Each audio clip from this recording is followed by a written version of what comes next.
Man, I'll never forget the day. 16 years old, sitting out back of my first job, chiefing one down in my buddy's car, just talking about whatever, you know. He had this book sitting on his dash.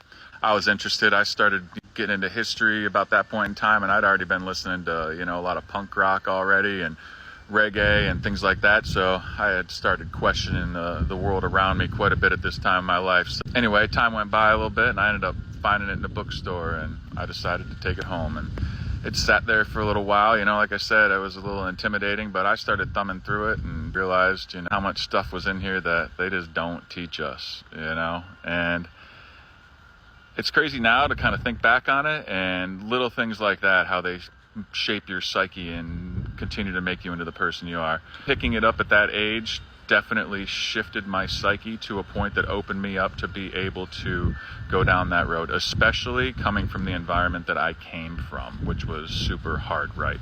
I mean, Fox News was on in my house all day, every day, ever since its inception.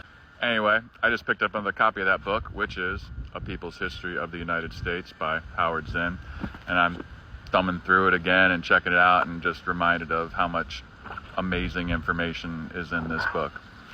Like I said, it's a beast, but, it's worth checking out. It's worth at least having. It really is.